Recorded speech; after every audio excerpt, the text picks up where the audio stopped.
My HOA president, a woman who ruled our neighborhood like a tiny tyrant, decided she didn't like the shade of green on my lawn. She fined me, she harassed me, but I refused to buckle. So she took it a step further.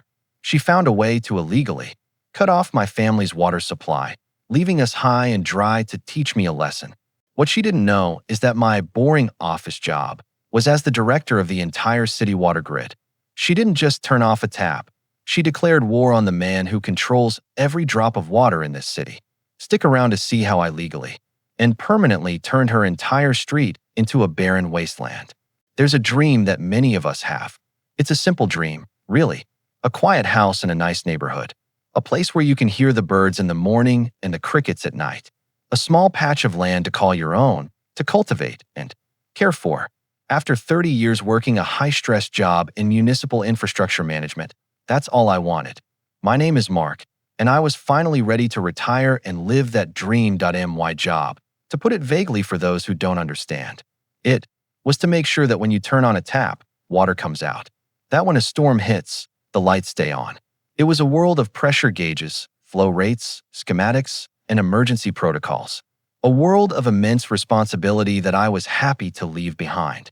I handed the reins to my very capable deputy and bought a beautiful 2-story home in a community called Oakhaven Estates. Oakhaven was perfect, or it seemed perfect. The houses were well kept, the streets were clean, and there was a sense of order. The source of that order, I soon learned, was the Oakhaven Homeowners Association. I knew what I was getting into. I'd read the bylaws. The rules seemed reasonable enough. Keep your property tidy. Don't paint your house purple, the usual stuff. A small price to pay for a peaceful community. I thought my passion project was my lawn. It sounds silly to some, but to me, it was a living canvas. I didn't just want a green lawn, I wanted the lawn. I spent weeks preparing the soil, laying down the best Kentucky bluegrass sod, and installing a precision irrigation system. I mowed it in a perfect crosshatch pattern. It was a deep, rich, emerald carpet that was cool under your feet on a summer evening. It was my pride and joy, my slice of paradise. But in every paradise, there is a serpent. In Oakhaven Estates, the serpent drove a golf cart, wore a sun visor regardless of the weather, and carried a clipboard like it was a scepter of royal power. Her name was Brenda. Brenda was the HOA president. She wasn't elected because people liked her. She was elected because people were terrified of her. She was a woman in her late 60s who had found her life's calling in the enforcement of petty rules. She would patrol the neighborhood daily, her eyes scanning for violations. A trash can left out 10 minutes past the deadline. A garden gnome that wasn't on the pre-approved list. A flag flown a day after a holiday. These were the battles that gave her life meaning. And she hated my lawn that I didn't realize it at first. I'd be out there on a Saturday morning, trimming the edges with surgical precision, and I'd see her golf cart slow down as it passed my house. She wouldn't wave. She'd just stare, her lips pursed into a thin line of disapproval. I thought it was odd, but I shrugged it off. How could anyone hate a perfect lawn? Then came the first notice. It was a crisp white envelope tucked under my doormat. Inside, a formal letter from the HOA. It was a warning.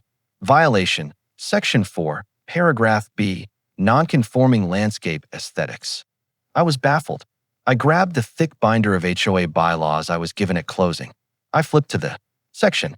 It was a vaguely worded rule about maintaining a consistent and harmonious appearance with the rest of the community. I walked outside and looked at my lawn, then at my neighbors' lawns. Theirs were fine, a mix of grass and clover. A few dry patches here and there. Normal suburban lawns. Mine, on the other hand, was immaculate. It was a sea of green perfection. That, I realized, was the problem. My lawn wasn't non-conforming because it was ugly. It was non-conforming because it was too good. It made the others look shabby by comparison. The next Saturday, Brenda was waiting for me. She rolled up in her golf cart, which whirred to a stop on the sidewalk. "Mark," she said, not as a greeting, but as an accusation. "Brenda," I replied, keeping my voice even. "Can I help you?" "You got my notice," she stated, tapping her clipboard. I did, and I'm a bit confused. I read the bylaws, and I don't see how my lawn is in violation. She scoffed, a little puff of air that was pure condescension. "It's about the aesthetic, Mark. Your lawn is digressive. The color is far too vibrant. It creates a visual disruption. It's not harmonious. I had to stop myself from laughing. Aggressive grass? A disruptive color of green? I worked in a field where a single wrong calculation could cause a city-wide blackout. I dealt with real problems. This was a farce. Brenda, I said, trying to be reasonable. It's just grass. It's healthy grass. I'm not in violation of any specific rule. Her eyes narrowed.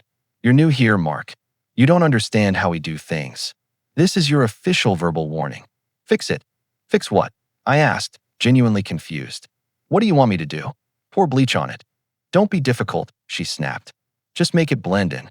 And with that, she drove off, leaving me standing there in utter disbelief that I decided to ignore her. I wasn't going to deliberately ruin my beautiful lawn to satisfy the bizarre whims of a power-tripping retiree. That was a mistake. A week later, the first fine arrived. $50. The reason? Failure to rectify non-conforming landscape. I wrote a polite letter back, explaining that the violation was too vague and that I was in full compliance with the explicit rules. That Brenda's response was another fine. This time, $100. A new violation was cited: excessive watering, creating potential runoff issues. This was a blatant lie. My irrigation system was a high-efficiency drip-and-spray model designed to prevent runoff.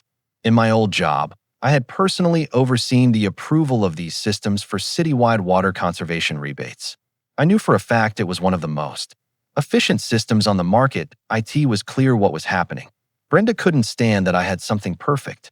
She couldn't stand that I wasn't intimidated by her. So she was going to manufacture violations until I broke.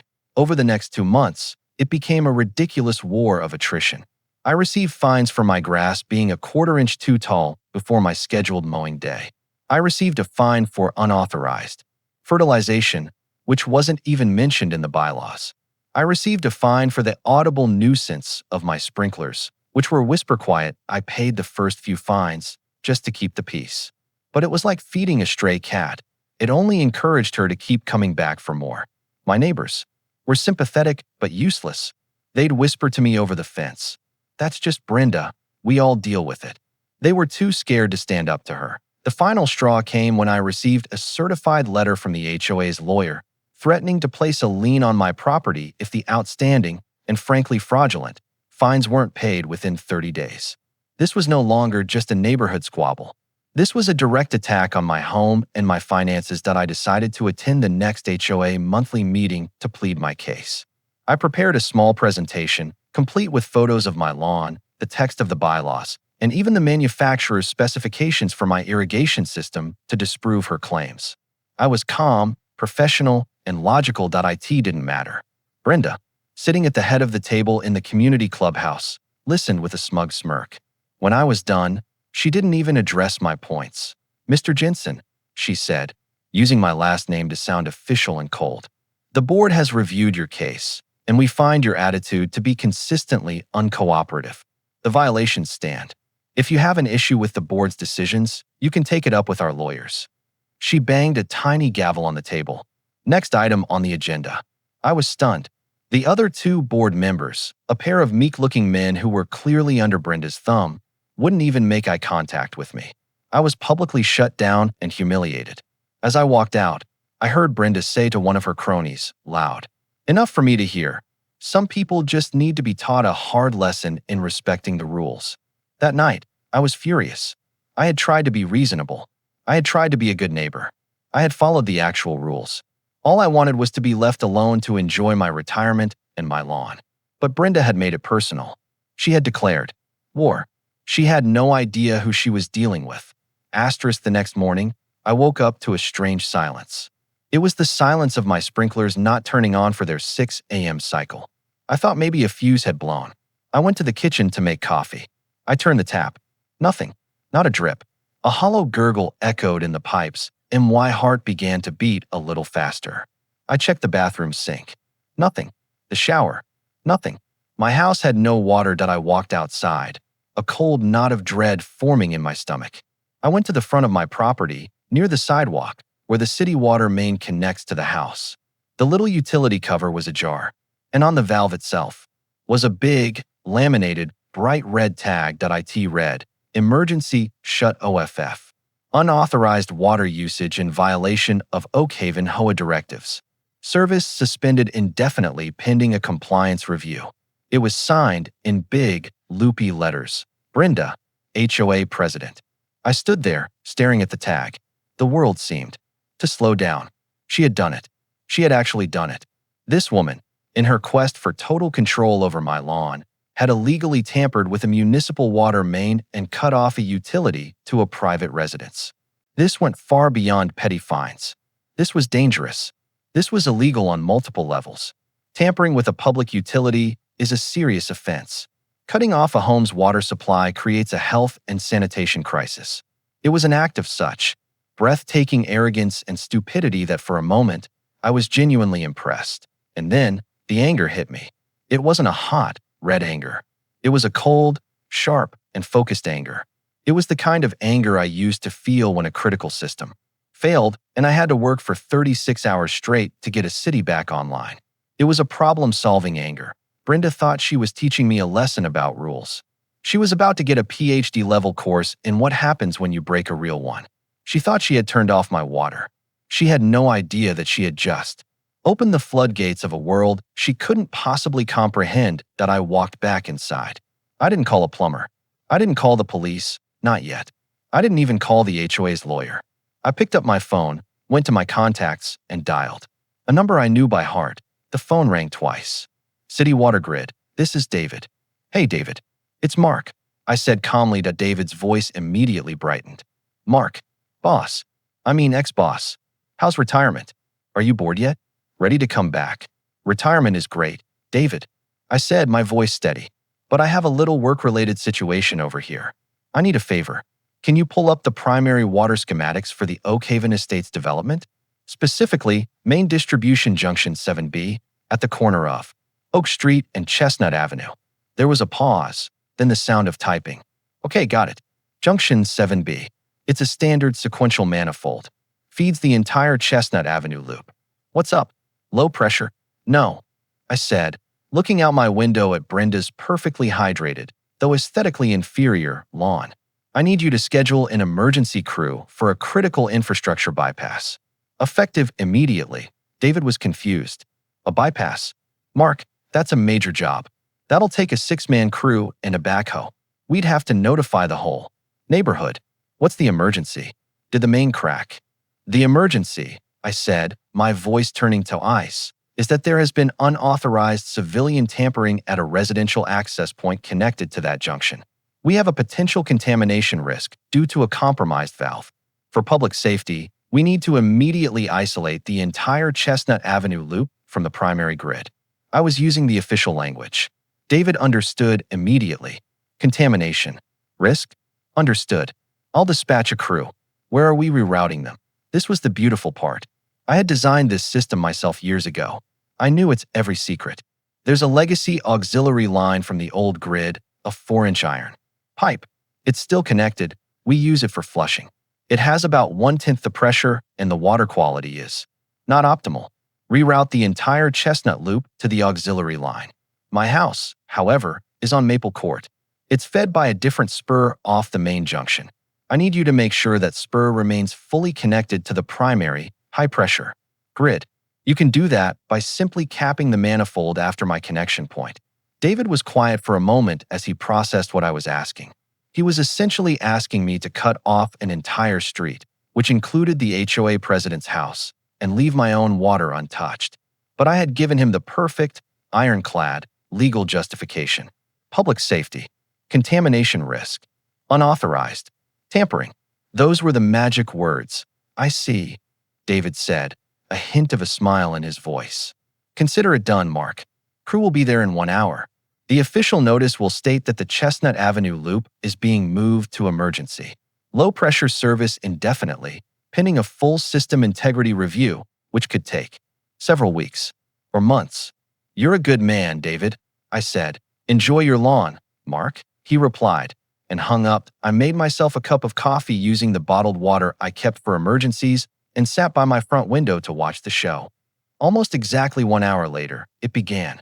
Not one small van, but 2 large city utility trucks, a backhoe on a trailer, and a supervisor's pickup rolled slowly down the street.